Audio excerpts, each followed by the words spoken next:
So we're looking at Leah's images here. We're going to start off by looking at them technically as far as your shutter speed, aperture, ISO. And something that's working really well here is that you're keeping your ISO nice and low for all of these images. They're all at 100 or 200.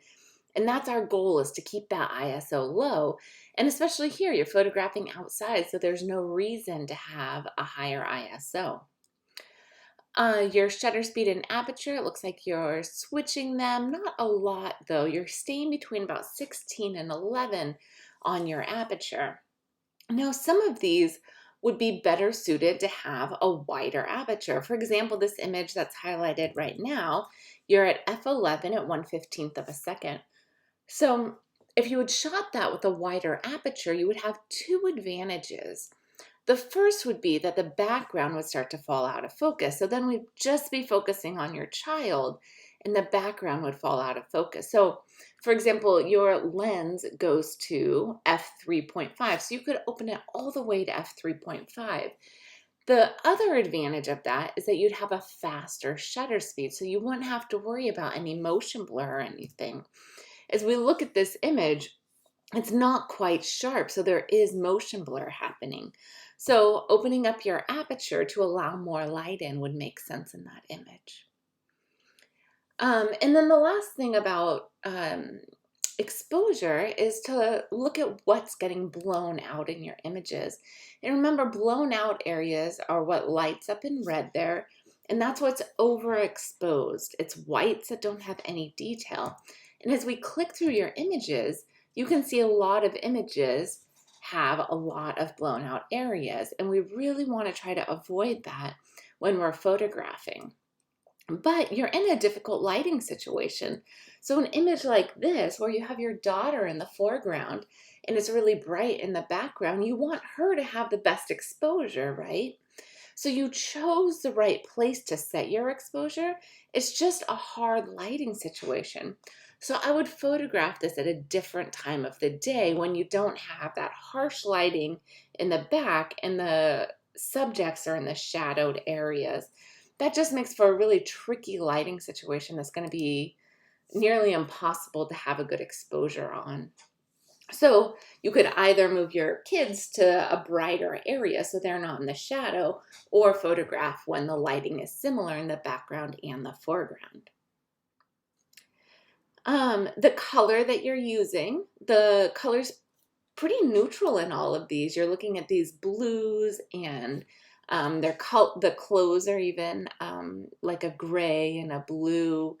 There's not a lot of bright colors or anything leading us through the image. The pink sneakers really stand out to me in that image number, I guess it's 6. They're not in the right order when I put them in here, it looks like. But image number 6 here. And then the green grass stands out. But other than that, the colors are pretty neutral throughout this. The image that has the best composition would probably be this image, where you have your subject clearly in the foreground and then the background. So you're creating that separation between the foreground and the background.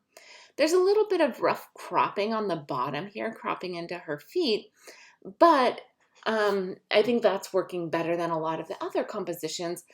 This is another real standout composition where you have your subject and you're not cropping in on them at all. Though, like I said, the background being out of focus would work better.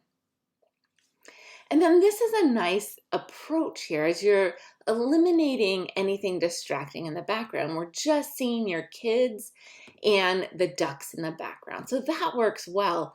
I would just, on a lot of these images, this image here, this image, this image, this image, watch those crops. So we don't really want to be cropping her hand out.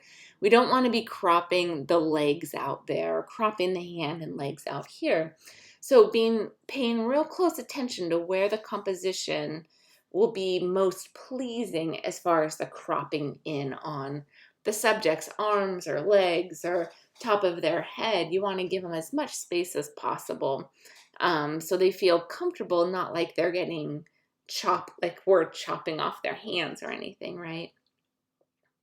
And then, is your series cohesive? And we're in the same location for all of them, so it does feel cohesive.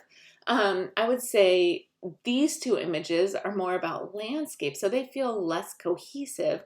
And then the remainder of the images feel more cohesive as we're looking at the same kids over and over again, right? That's just to tell the story of their experience here. So that's more cohesive. All of your images are really pixelated, so I can see individual pixels when I'm looking at them. And I think we've been dealing with this quite a bit throughout the semester. So um, you'll lose 10% for that for all of these images, and you can resubmit them to raise your grade up that 10%. So right now, um, you can see that it's pretty pixelated, but if I bring it to 3 times, you can see each of those individual squares. So that's for sure something that needs to be resolved with your images, especially as you go into your next 7x2 classes.